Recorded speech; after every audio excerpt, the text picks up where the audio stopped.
listening to Here to Chew Bubblegum, recorded from a secret location in the city that moves mountains.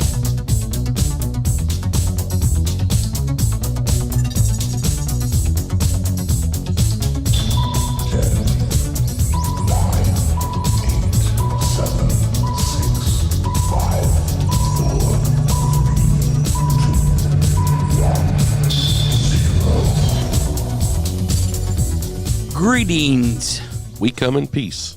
How's it going today, Cronkite? Well, it's going okay. If you can hear, I'm a little stuffed up. So really? Yeah. So you're saying you sound different than you normally do? I do. Oh, okay. Well, I did notice something about you, but anyway, I'm just telling the listeners if I sound annoying, I'm sorry. But if it's you, I could care less. Sorry, man. Had to do it. I need one of those. No, you don't. Yes, I do. How's your week been so far? I just told you I'm sick. It's been awful. How's your week been? My week's been great. I'm not sick. I feel good. Things are going good at the cookie factory. Allergies have not bothered me. I feel like $1,000,000. Well, good. You don't look like it. Well, I do. Before we go any further, we want to talk about the Pikeville Comic and Toy Con. Their website is pikevillecomiccon.net. They also have a Facebook page, or you can contact the E-Store Comic and Tech Shop on Facebook, or call 606-263-4946. Again, the E-Store Comic and Tech Shop on Facebook, or call 606-263-4946 for more information on the Pikeville Comic and Toy Con coming up on the end of July. Nice work. Thank you very much. You want to start out with some listener email? Sure. T. Howell says, Hello, Goose and Cronkite. I know that you've talked about John Teeter. I know that you don't believe the Teeter story, but what would it take to change your mind? I find it intriguing that what he said about the IBM computer turned out to be true. I'm on the fence and could go either way. Thanks for taking the time and reading my email. Can't wait for the Roundtable Show, Roswell. Now, when I first heard of the John Teeter story, time traveler story, I was intrigued also. Yes. And I thought it was possible that it could be real. It is still fascinating that when he stated that he did come back to get the IBM computer, that you can do secret stuff like he explained on it. But he made several predictions, which none of those have come true. I don't think I will ever believe the John Teeter story. I think it was all made up. Well, I'm kind of the same way, but the way I feel is, I'm kind of keeping an open mind. I keep an open mind to that as we go through a lot of these stories and things that we touch on when we talk about paranormal, unexplained, UFO, things like that. It's intriguing. It's possible, I think, that. I mean, all right. We okay. Think about the Ingersoll Lockwood stuff. Well, I mean, if John Teeter was a real time traveler, wouldn't at least one of his predictions came true? Maybe if he missed every single one. If he didn't change history by coming back and taking a piece of history that shouldn't have been in the future back with him. No. I mean, You never heard of the butterfly effect? Oh, yes, but he missed every single prediction that he made. Okay. He was wrong. So if it changed, it changed. No. Goose. No. Go back and research the butterfly effect. Well, I'll have to go back and read some more John Teeter stuff. Anna says, Greetings, Goose and Cronkite. I'm a new listener and have listened to almost every one of your shows. I'm hooked. The chemistry you guys have is great. Here to Chew Bubblegum is ear candy to the extreme, Roswell. Thank you very much, Anna, for that email. Telling us stuff we don't know. Well, your voice is not sounding great, but I really think you coming into Bunker and doing the show anyway. Well, I appreciate it. Now, my voice is deeper and makes me sound more mysterious. It makes you sound old. Makes me sound like a true legend. A legend in your own mind. Yeah, that's exactly right. Stephen, and I'm not sure if this is the same Stephen that I made mad earlier in the show months ago, months ago. Hey, here to Chew Bubblegum, what's going on? Is this corona martial law because of the alien war about to happen? The aliens are gathering in the ocean. Anyway, David Wilcock did say the big disclosure would happen by June 1st. but I have no expectations when it comes to these type of things. Otherwise, you will be feeling disappointed every time. Yeah, thank you very much, Stephen. Mm-hmm.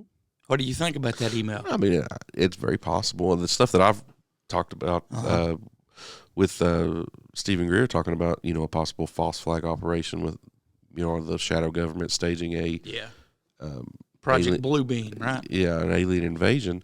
It's very possible that this is ramping up to that. Could be. Brad says, Elliot, I listen to the radio and podcast shows. Congratulations on your own podcast. Are you still going to do the articles segment? Please do. I love it, and it's a great fit with the show. P.S. I'm excited for the Spooky Family show.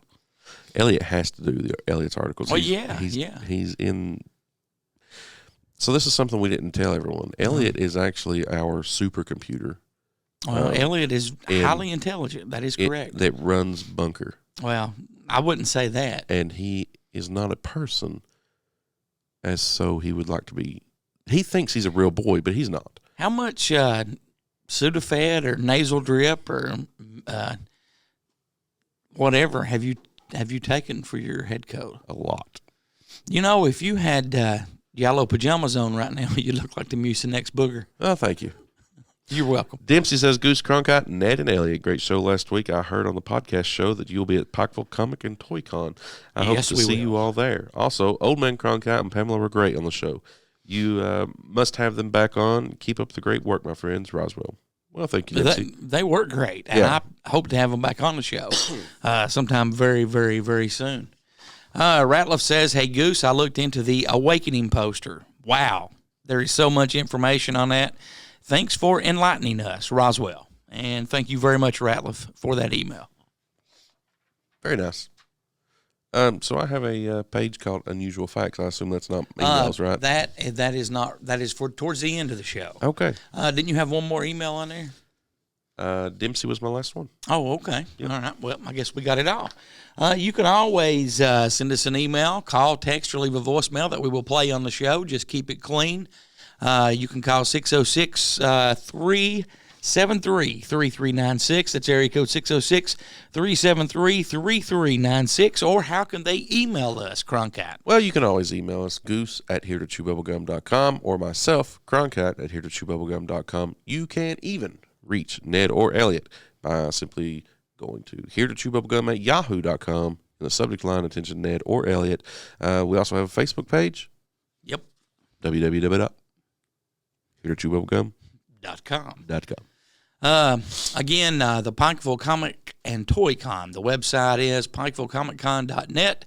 They also have a Facebook page, or you can contact the eStore Comic and Tech Shop on Facebook, or call 606-263-4946 for more information, and that will be going on in downtown Pikeville at the Appalachia Wireless Arena on July 31st. I think it starts at 8 a.m. and goes to 9 p.m. or maybe 9 p.m. to 8 a.m.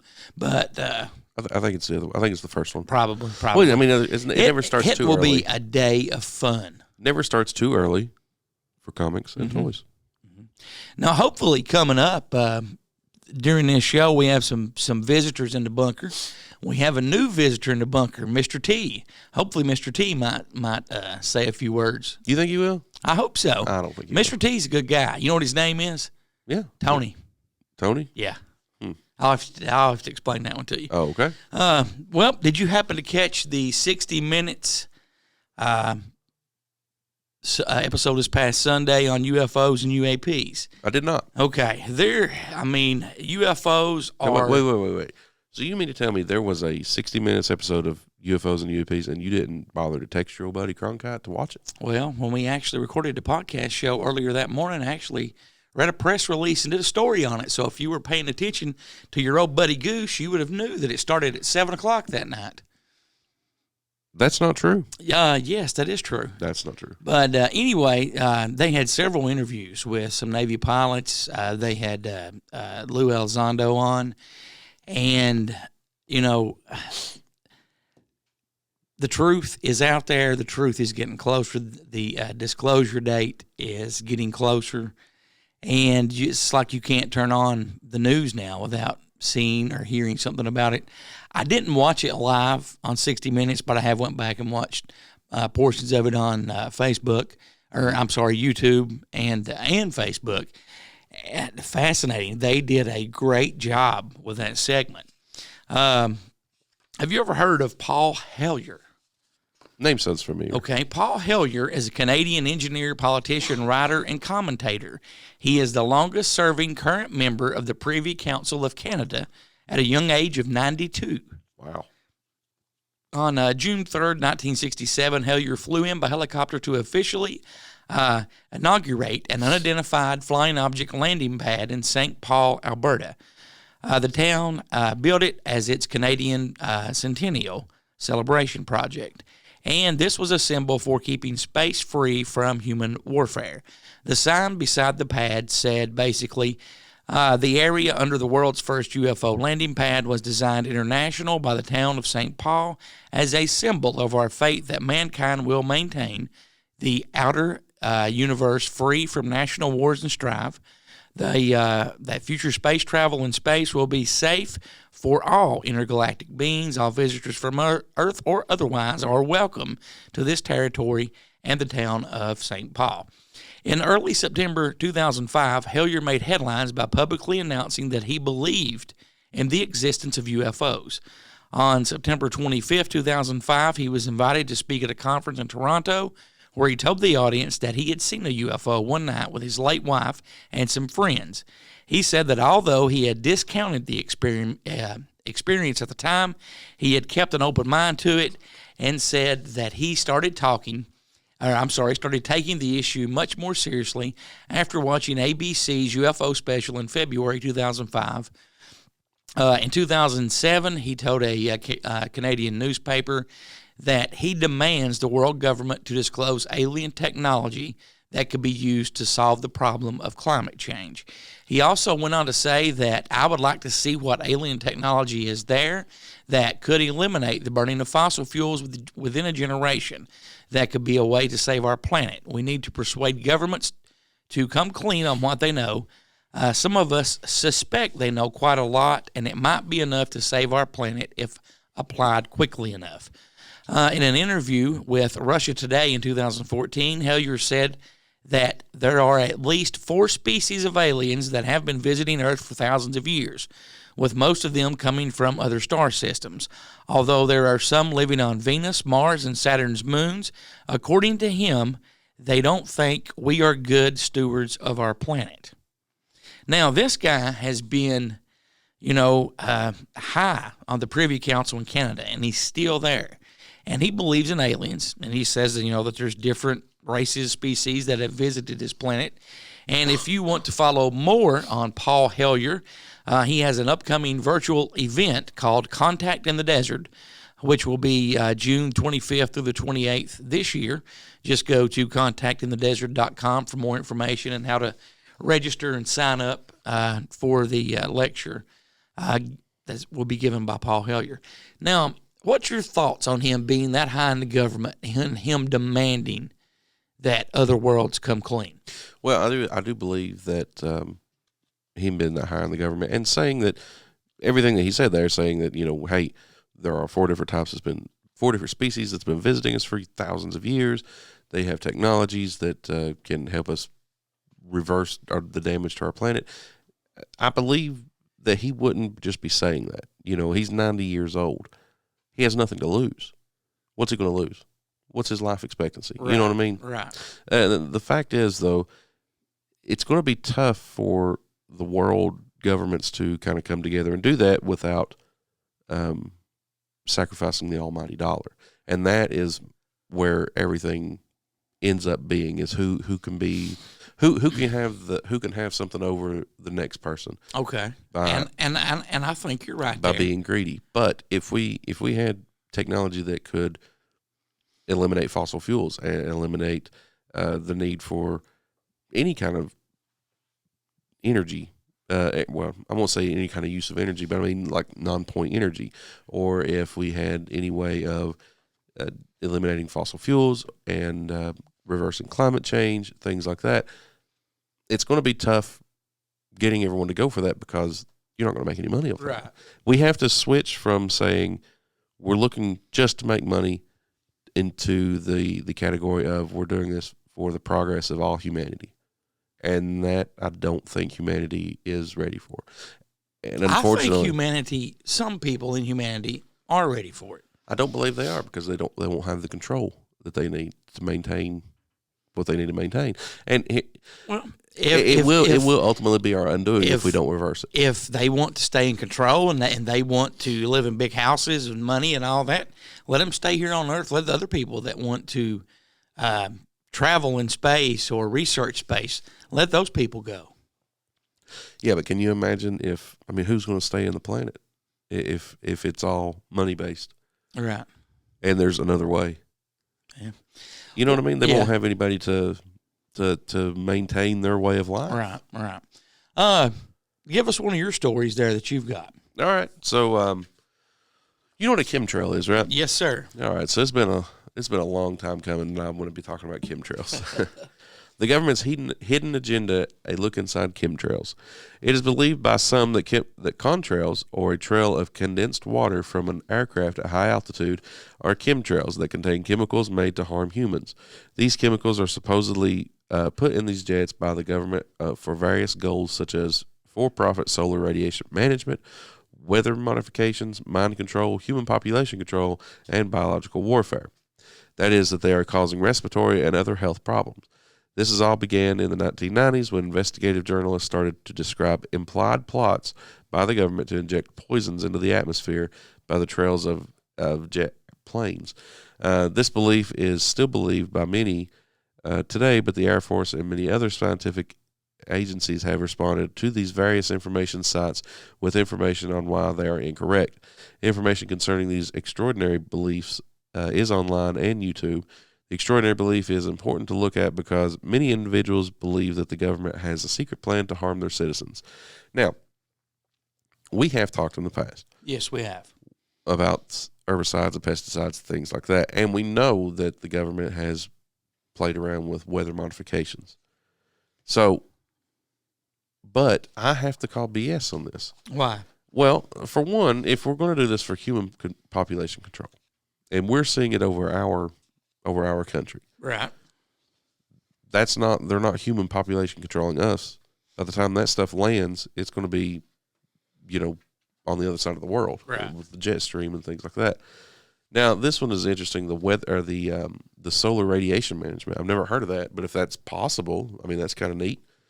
But also, where would you put this stuff? There would have to be a lot of it to be injected into the engines of the jet or sprayers or whatever. There would have to be quite a bit of fluid on these aircraft. Yes. And in order to do that without drawing attention, they would have to put it on civilian aircraft, correct? They wouldn't just be able to fly a lot of military jets spraying the world, would they? Correct. So my question is, where would they put it? Have you ever been on a passenger plane? Several. They're crammed full of people. Some have chickens on them. Maybe they put it in a cargo plane, a military cargo plane. Well, see, that's the thing, though, is the military cargo plane would have to look like a civilian airliner. Right. Because you're not going to have all of these military craft flying over and spraying stuff. You had that one guy from when we did the Art Bell show that had painted hospital on the side of his plane. That's true. So, maybe that's what they do. They crudely paint hospital on the wings. Yeah. I don't know. It's strange. So extraordinary claims require extraordinary proof. The evidence backing up the claim that there is a large secret program that the government is poisoning people from aircraft is very weak, as most are just photos in the sky and not hard evidence. It's said that chemtrails look just like normal contrails, but are thicker, extend across the sky, and laid down in patterns like X's, grids, or parallel lines. They do not dissipate quickly. Instead, they open into formations that look like fake cirrus-type clouds that last for hours. Witnesses have photographed military and unmarked jets who leave these long-lasting chemtrails. The chemicals that are being released is said to be unknown because only a few planes in the world can analyze them, and they are expensive. Because a few planes. Chemtrailers have said that they have tested the soil and that these chemtrails have fallen on and have found chemicals found chemicals. A panel of 77 atmospheric chemists and geochemists have responded to these claims to give their findings. The patterns found in each of these contrails are from multiple aircrafts flying in different directions of each other, intersecting their trails. Contrails can last between anywhere from a second to several hours, as it depends on atmospheric conditions. As the altitude of the plane is flying, there is no scientific findings of chemicals in these trails, and for the soil test, scientists say that whoever collected the samples, they did not do so properly. Now, do you know why they say? Do you know what a contrail is, right? Yes. All right. So, for those who don't know what a contrail is, the engines of these aircraft are producing exhaust gas in the high hundreds, if not thousands of degrees, and we're talking. You have negative temperatures in the atmosphere. So what happens when you breathe on a cold morning? You have steam, you know. Yeah. Your breath condenses in the air, which is similar to the enormous exhausts that are coming out of these massive engines. So I think a lot of people, where this comes from, people are just being scared. People are being scared, looking up, and they don't understand that, hey, this is not. Right. This is normal. I mean, if you look at World War II, B-25s at 25,000 feet, we're doing the same thing. Were they chemtrailing people then? I don't think so. You never know. I call BS ultimately. Right. But right. I mean, that's what do you think about it? You're the plane expert. I don't. I mean, is it possible? Sure, but I don't think so. Was it 06 or 07 that Russia supposedly said that Americans caused their crops to go bad because of all the chemtrails and jet travel and stuff like that? That's just playing into that's just playing into. I'd hate to say idiots, but that's exactly what this is. It's just fear. It's fear mongering. Right. Well, like you said earlier, it's all about control. Exactly, it's about control, and it's stupid. What point would that make? Population control, playing with the weather. You do understand there's like 7 movies out that says why that's a bad idea. Well, yeah. I'm sure the military knows. Yeah, well, I'm sure the military probably were there when those movies were being made. They had a liaison saying, hey, you can put this in it, you can't put this in it. Right. Oh, but we're going to take a break. We're going to have Elliot's articles, Ned Said. Then we're going to come back in segment 2. What are you going to talk to us about, Cronkite? We're going to talk about some forced and faked alien abductions. And I'm going to tell you who Corey Good is. UFOs in court. That's a story. If we have time, we're going to talk about the Lunar Operations Command and some unusual facts. You're listening to Here to Chew Bubblegum, and we'll be back in just a few moments.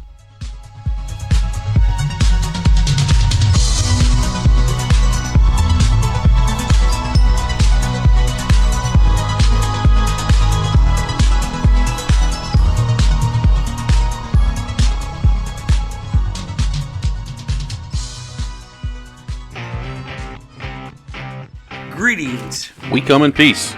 The City of Coal Run Village Mayor Andrew Scott and City Commissioners Beverly Joe Osborne, Big Joe Atkins, Trey Deskins, and Mike Steele encourage you to shop local.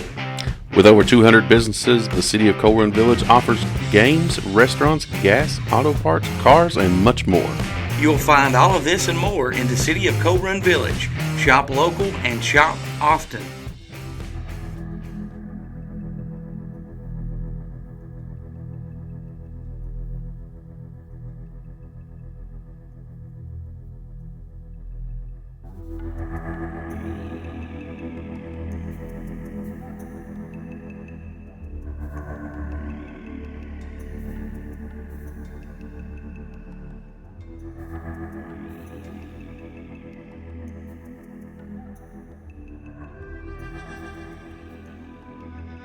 Researching the inner workings of the net to bring you stories of the strange and unusual. It's Elliot's Articles on Here to Chew Bubblegum. Take it away, Elliot. Good morning, good afternoon, good evening. This is Elliot with Elliot's Articles on Here to Chew Bubblegum. I am part of that spooky family, but they are busy at the moment preparing for our new podcast coming July 1st on all your favorite podcast networks. That's the Spooky Family Podcast. You can visit our website at spookyfamilypodcast.com. Also, you can email us You can email me, Elliot at spookyfamilypodcast.com, or Gertie at spookyfamilypodcast.com, or Beagle. I don't know why you would want to email Beagle, but you can, at Beagle at spookyfamilypodcast.com. So if you want to get in touch with us, you can. Please send in your ghost stories. We would love to have your ghost stories. We want to make our podcast as interactive with the fans as possible. We would love to read your ghost stories, so please send those in. Now, I have a great news article today for Here to Chew Bubblegum. It is called Project Serpo, the exchange program between humans and aliens. And I found this on newsintact.com. It's a November 30th, 2020 article, so you can look that up if you want to. In 2005, an anonymous source sent a series of emails to a UFO discussion group led by former U.S. government employee Victor Martinez. These emails detailed the existence of an exchange program between the U.S. government and the Ebens, alien beings from Serpo, a planet from the Zeta Reticuli star system. The program was thus called Project Serpo. I mean, no points for originality there. The source identified himself as a retired employee of the government, claiming he had participating in a special program. The program's origins lay within 2 UFO crashes in New Mexico in 1947, the famous Roswell one and another one in Corona. He claimed one extraterrestrial survived the crash and was transferred to the Los Alamos National Laboratory. The other 6 deceased extraterrestrials were placed in a freezing facility in the same laboratory. Establishing communications with the scientists and military personnel, the survivor provided them with the location of its home planet and continued to cooperate until its death in 1952. The aliens provided information regarding the items found inside the crashed UFOs. One of those items was a communication device that it was allowed to use, contacting its home planet. A meeting was set for April 1964 when an alien craft landed near Alamogordo, New Mexico. Upon retrieving the bodies of their dead comrades, the extraterrestrials engaged in an information exchange that was carried out in English, thanks to the aliens' translation device. One thing led to another, and in 1965, the aliens accepted to take a group of humans back to their planet as part of an exchange program. 12 military personnel were carefully selected for a 10-year stay on Serpo. The 10 men and 2 women were specialists in various fields, and their task was to gather as much information as possible regarding all aspects of life, society, and technology on the alien planet. They were 3 years late and 4 people short when they finally returned in 1978. 2 men had died on the alien planet. 1 man and 1 woman had decided to stay. The journey to Serpo, located 37 light-years from Earth, took only 9 months aboard the alien craft. They had learned that Serpo was a planet similar to our own, albeit smaller. It orbited around a binary star and had an atmosphere similar in composition to the one on Earth.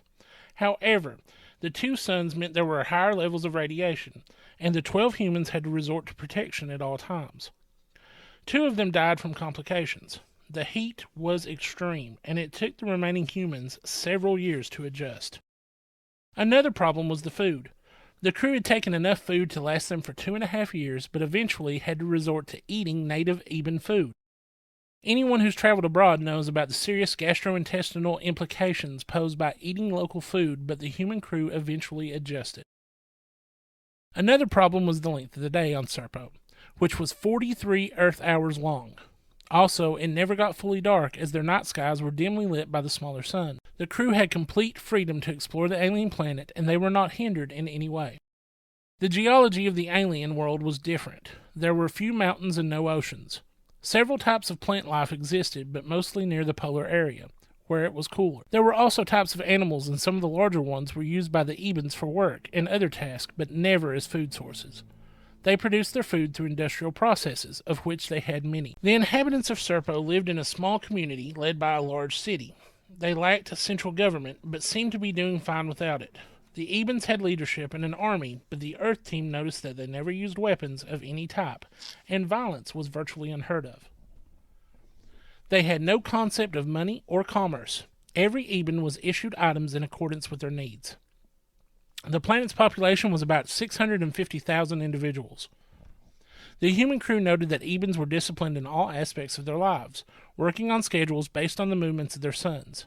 There were no other civilizations on Serpo except for the Ebens.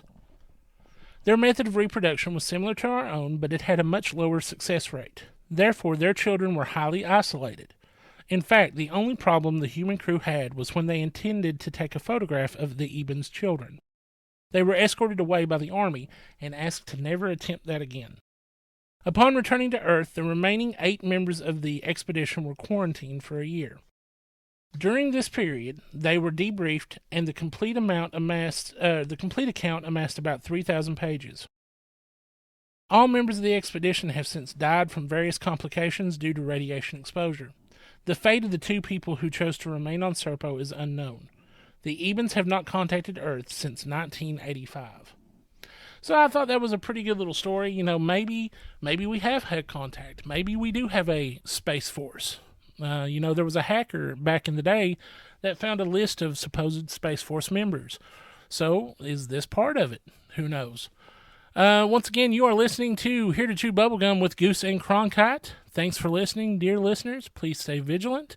Elliot, out. It's now time for Ned Said on Here to Chew Bubblegum. Doritos are flammable.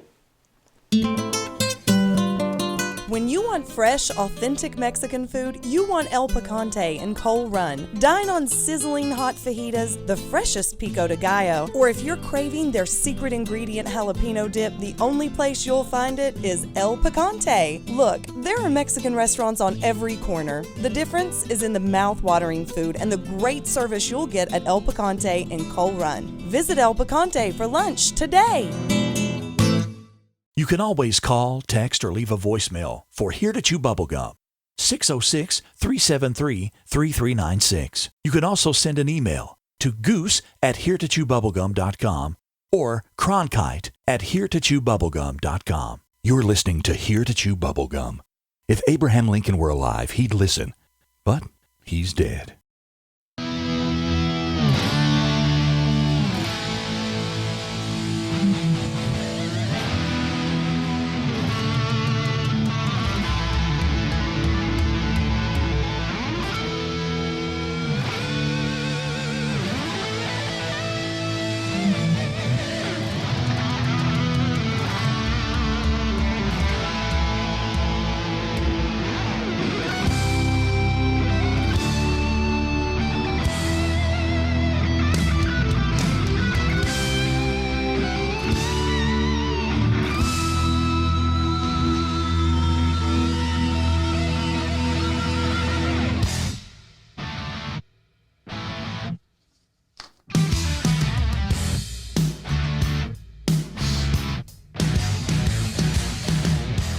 And welcome back. You are listening to Here to Chew Bubblegum. My name is Goose. Across the table from me is my good friend Cronkite. Cronkite, how you doing? I'm good. How are you? I am good, my friend. Very, very great Elliot's articles and Ned Said there. Very much so. They never disappoint. Never. Never. You want to go ahead and start off this segment with a story? Sure. Okay. So, I'm a huge fan of Stephen Greer. Yes, you are. So I've been watching his Instagram, and every now and then he pops up an article or so. And this one is from there. And it talks about forced and faked alien abductions were conducted by the CIA, according to a renowned researcher. Okay. Now, this goes back into talking about, when he was saying that, the government, probably the shadow government, has the technology to force or to make people believe that we're under an alien invasion. Right. So we'll talk about that. So throughout history, the field of ufology and the examination of extraterrestrial hypotheses has, without a doubt, been overcome with a plethora of disinformation. Those who have dived deep into the depths of ufology know this best, as it's well documented that outsiders from intelligence agencies and governments who have infiltrated the field for the purposes of deceiving researchers and people who are interested in the topic for one simple reason: to keep them away from the truth. On top of these disinformation campaigns, which still seem to be in operation today, there has long been an official campaign of ridicule and secrecy associated with the subject. This is why I encourage all those reading who dive into the subject to stick with facts, data, and evidence rather than entertain what seem to be outlandish claims that in no way at all can be verified. I'd like to draw your attention to Dr. Jacques Vallée. I hope I'm saying that right. Sounds good to me. Who holds a master's degree in astrophysics and a PhD in computer science. The subject of UFOs first attracted his attention as an astronomer in Paris. He subsequently became a close associate of Project Blue Book's J. Allen Hynek and has written several books on the UFO enigma. He is currently a venture capitalist living in San Francisco. He co-developed the first computerized map of Mars for NASA in 1963. He later worked on the Network Information Center for the ARPANET, a precursor to the modern Internet, as a staff engineer of SRI International's Augmentation Research Center under Douglas Engelbart. He's a researcher that's had a very interesting life, to say the least, with regards to researching the topic of UFOs. He's come into contact with and had meetings with most experts in the field, politicians from around the world, high-ranking military personnel, and much more. His journey to the subject has led him to investigate an uncountable amount of case reports regarding UFOs and supposed extraterrestrial beings, and he's been a major player with regards to bringing out the mainstream scientific community forward to look at the evidence and data that is involved in such a serious project that, in his time, was largely ridiculed. Valley is one of the many who have written about and documented the startling evidence that well-constructed hoaxes and media manipulations have misled UFO researchers, diverting them from the UFO phenomenon itself, what's really going on. In one of his latest books, Forbidden Science 4, he shares a record of his private study into the unexplained phenomena between 1990 and the end of the millennium, during which he was traveling around the globe pursuing his professional work as a high technology investor. It's a bit of a diary documenting his experiences and encounters, meetings as he tries to examine and explore the phenomenon. An entry dated Thursday, March 26, 1992, he writes, I have secured a document confirming that the CIA simulated UFO abductions in Latin America, that is Brazil and Argentina, as psychological warfare experiments. Reading this line from his books triggered me back to the earlier in his book when he mentions one of many conversations he had with Ron Blackburn. On Monday, April 16th, 1990, he writes, over lunch again with Colonel Ron Blackburn, Air Force. It's parentheses Air Force, so that means he's from the Air Force. At the Gatehouse in Palo Alto, he revealed that the secret Onion Group started in 1985 when the classified tank located in his basement at the Lockheed Skunk Works. Colonel John Alexander had brought him a list of the people in the inner circle. They divided the world into layers of concentric trust and ability. John introduced Blackburn to Ed Dames. Blackburn and I firmed up our plans to ravel the New Mexico on May 4th up the high mesa, supposedly to meet some aliens. Among the people I met was Dr. Ron Blackburn, a retired U.S. Air Force lieutenant colonel who was then working on the Lockheed Skunk Works in Burbank. It was Blackburn who first asked me if I had ever heard of the infamous Area 51, and that was in the early 80s.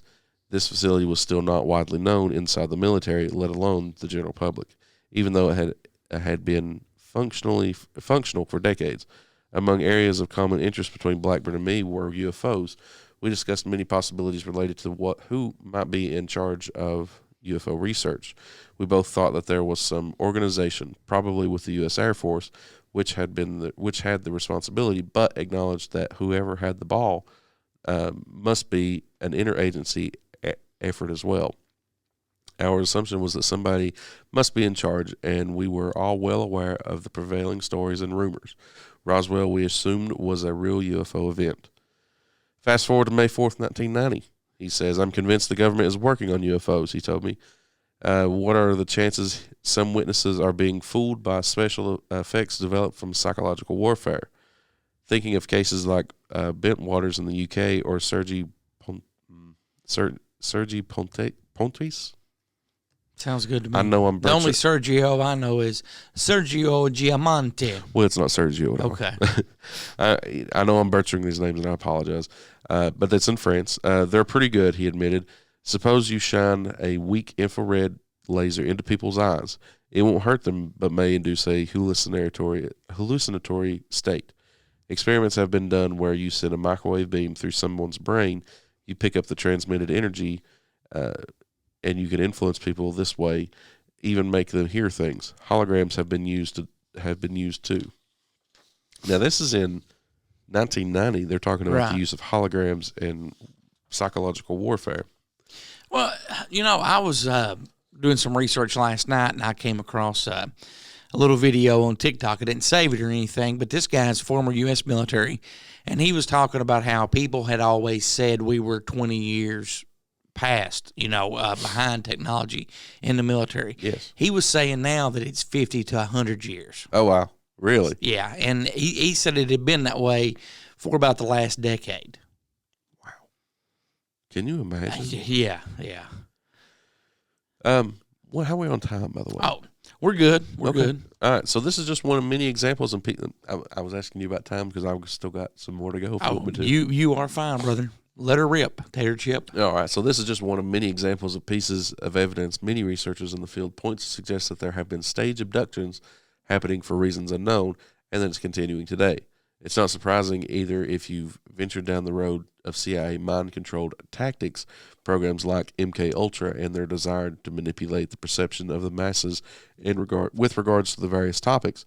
It's not surprising if you looked back into the black budget world, a world that's far more advanced than the mainstream world with regards to technology.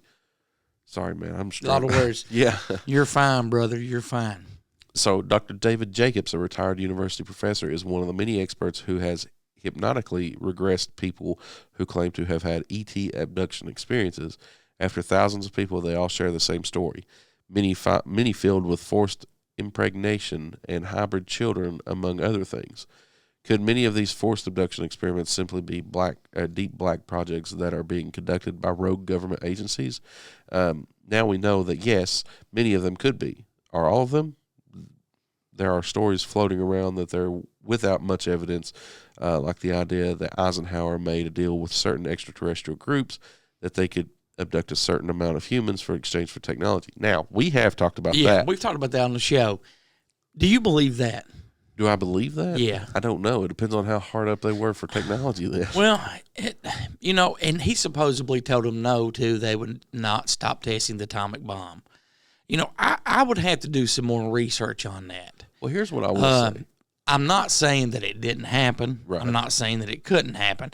It's possible. Right. I'm keeping an open mind on it, and I need to know more about it before I could, go one way or the other. Now, here's what I will say about it is if you have a group of aliens that is going to abduct humans, right? Well, he supposedly told them they could have them. Well, here's the thing, though. But I mean, if they're going to do it, you might as well get something out of it, right?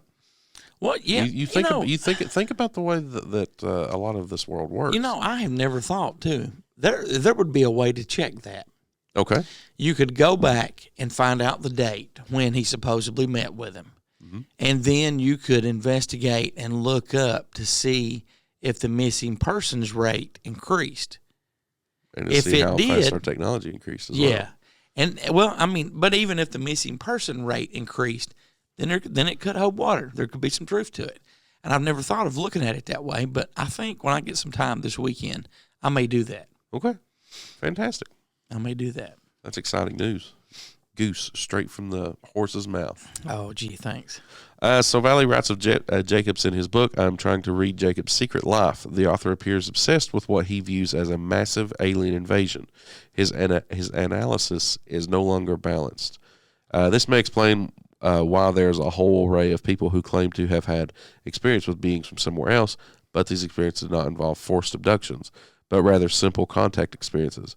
Remember, the key nuance here is we're talking about human and ET contact. Forced abductions, versus forced abductions, which are often quite aggressive and terrifying for people. So how deep does the disinformation go? Richard Doty has also mentioned multiple times in Valley's book. He's a retired Air Force Special Investigators Officer, and his job was to spread disinformation about the UFO subject during his time with the Air Force. Spreading disinformation about the reality of UFOs is no secret, and in Doty's case, he admitted to infiltrating UFO circles along with his colleagues to feed ufologists and journalists lies and half-truths so that they would never understand any real truth. Go ahead. Sorry. So, as you can see, this type of narrative has many interesting stories. You can read more about Doty and watch an interview with him, and there's a link to it there. However, I've heard about this Richard Doty before. Have you? That name sounds familiar. Yeah, that sounds familiar to me as well. So, regardless, there's something going on. Valley and all others in this field are quite aware that something real is going on, and something quite possibly extraterrestrial and interdimensional. This article is not meant to shed doubt on the phenomenon itself, as well as extraterrestrial hypothesis. Credible information with regard to sightings, crash retrieval, and possible bodies in contact experiences with aliens are out there and can be examined. That being said, there is obviously a lot of disinformation out there as well. Ridiculous claims as well as charlatans who are in the field spreading lies and fake stories about the purposes of making money, or perhaps to do what Doty was once tasked with, to spreading disinformation, are out there. With all that being said, the fact remains there's a serious possibility that we are being visited and have been visited for many years by people from outer space, from other civilizations. This should be the subject of rigorous scientific investigation and not the subject of rubbishing by tabloid newspapers. Former Chief of Defense Staff, 5-star Admiral of the Royal Navy, Chairman of the NATO Military Committee, Lord Admiral Hugh Norton. I've actually heard of him before. So, that was a rather long article, but it's very good. But it makes you think. I mean, we've often said that there is so much misinformation. Yes, like it's just flooded with a topic that shouldn't have that much information. Is just flooded with information. This pretty much just told you, hey, there are people out there who are flooding you all with information so that you don't get the real picture. Yeah. I'm going to save Tory Good and the UFOs in court for next time. Oh, I apologize. I'm going to no. Please don't. I'm going to talk about these are two different stories, but they go along with each other. Right. And when I first start talking about them, they're going to sound out there and far-fetched to you. I'm going to talk about the Lunar Operations Command. And the Lunar Operations Command is a demilitarized zone on the moon. It is an area where the secret space program, they go further into the solar system and beyond. It serves as a neutral zone for the various secret space programs, and it also acts as an air traffic control for the solar system. Again, that is the Lunar Operations Command. The LOC, as it's referred to, has 3 sites: LOC Alpha, LOC Bravo, and LOC Charlie. In the 1930s and 40s, the Germans constructed what became LOC Alpha, while occupying an adjacent facility, which was an ancient and repressurized. It was built in the shape of a swastika. Once the industrial age might of the U.S. became involved, they really hashed it out and started building in the earnest in the late 1950s. The structure is supposedly a lava tube skylight in which a crater where LOC Alpha is. This leads to a huge lava cavern, which is part of a network of caverns connected by lava tubes. There are flybys from top to bottom, and the lower flight bay is used to fly through lava tube to LOC Bravo. LOC Alpha has at least 11 subsurface levels, and there is a VIP area on the first floor. The second and third floors are medical and surgical floors, and on the lower floor is an amphitheater. Now, their air traffic control, the LOC Alpha, would keep up with traffic of all space programs, civilian, military, intelligence satellites, NASA, secret military, or other nations, and all of these are advanced secret space programs, and their assets to try to plan and schedule their locations to prevent them from being visible to each other as much as possible. This includes keeping track of ground-based observatories, and their highly documented and controlled access times and the windows of the sky are scheduled to observed. Let's see. This goes on to say that there are no real accidents when it comes to the secret space program vessels flying through live video feeds of the NASA International Space Station. The traffic is highly planned and tracked, and if a vessel or craft is caught on a live feed, it is done on purpose. In coordination with the air traffic control, the various facilities on the moon and Mars will project a mirage into the air. The air and space traffic control and lock coordinates as the Earth defense grid are enforced by the MIC SSP. Human and non-terrestrial craft running on zero-point energy produce a signature with a specific frequency. Detection of this frequency is how air traffic control and the secret space program monitor craft. Now, basically, what that is saying that there is a lunar operations command on the moon and on Venus. It was started by the Nazis, and in the 50s, the U.S. joined in.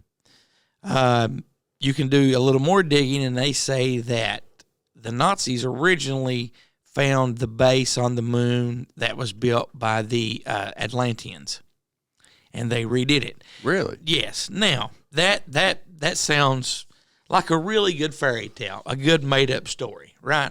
It does, but I would like to dig into that Atlantean thing. Okay, well, I had somebody email me, and they didn't want me to give their name, but in front of me, I'm holding a 15-page document from April 1960 called the Military Lunar Base Program, or the Lunar Observatory Study, Volume 1, the Study and Program Plan.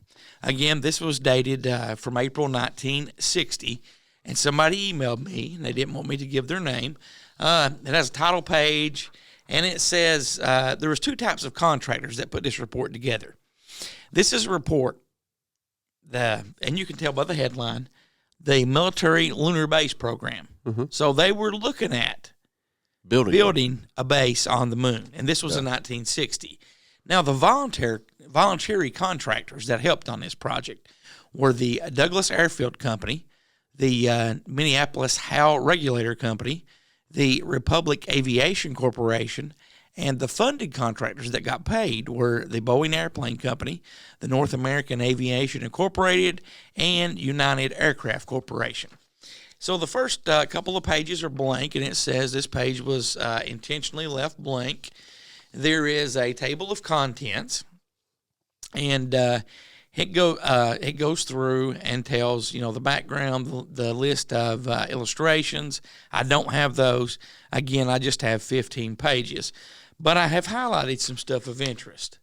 Now, because I just talked to you about the Lunar Operations Command. Yes. Which, sounds ridiculous.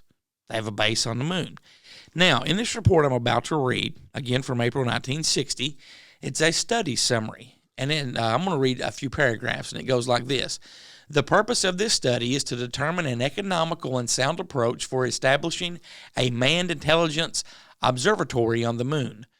Normally, the end product of this type study is an evaluation report. However, due to the importance of the study, conclusions, and the significance of time, it is decided to prepare a preliminary program plan as the final report. So this was their final report.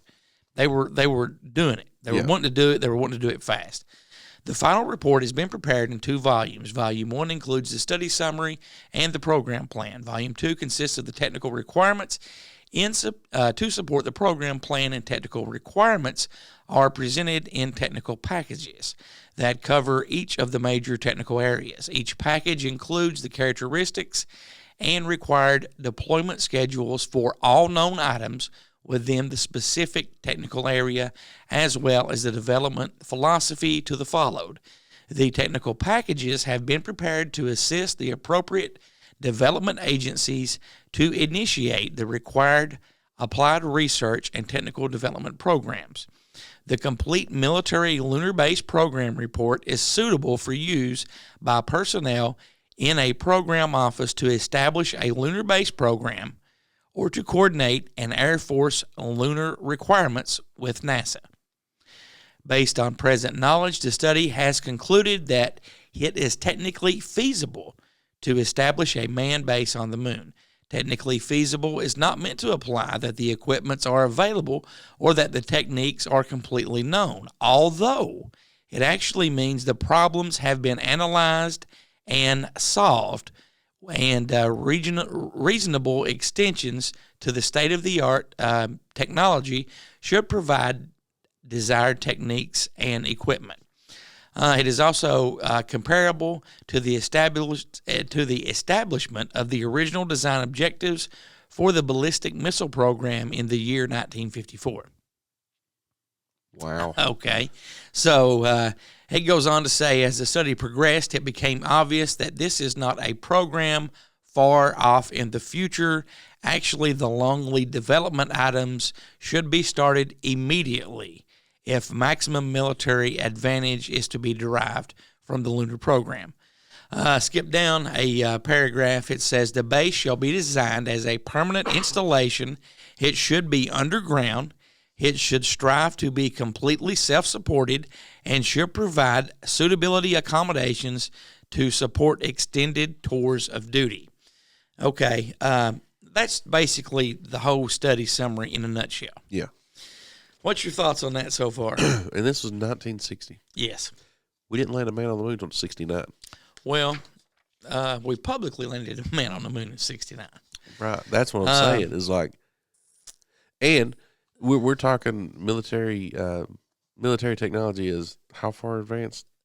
Probably at that time, 10, 15 years? Oh, yeah. Easy. But, and we'll talk more about this later, because this is very fascinating. I don't think we'll be going to be able to knock it out in one show. But one other point they're talking about real quick about milestones that they've reached in doing this program. And number 4 is a permanent lunar base completed. Now, the base should support 21 men, and they should have that done by December 1968. All right, at that time, you were getting 2 and 3 people in a shuttle, Well, they didn't have a shuttle then. Well, no, but in a capsule. Right. Well, they may have had a shuttle. It's possible they had a space plane then. Yeah, but they definitely had capsules. But, and like I said, this is rather lengthy, but it is rather interesting. And, I just wanted to bring you up to speed on that. That's fantastic. We're quickly running out of time. But, we'll pick back up on this next week. Yeah, maybe. But, when I was reading the first thing, I know that probably sounded like, oh, that's crazy, Lunar Operations Command. But when then I start stating facts, yeah, it kind of backs it up a little bit. Definitely. I want to close out the show. How can people get in contact with us, Croncat? Well, they can always call, text, or leave a voicemail by calling 606-373-3396. Make it clean, make it funny, and you might get on the show with us. You can also email us, goose@heretotchewbubblegum.com, or myself, Croncat, at heretotchewbubblegum.com. Ned or Elliot can be reached at heretotchewbubblegum@yahoo.com. Attention, Ned or Elliot in the subject line.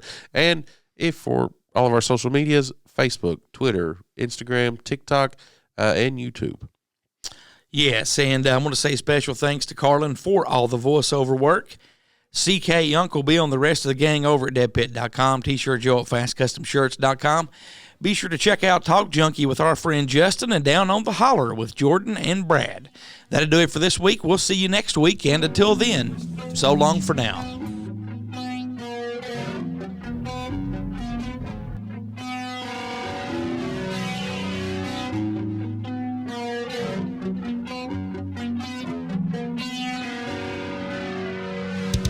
Thanks for listening to Here to Chew Bubblegum. Tune in next time as we dive deeper into things the government doesn't want us to know.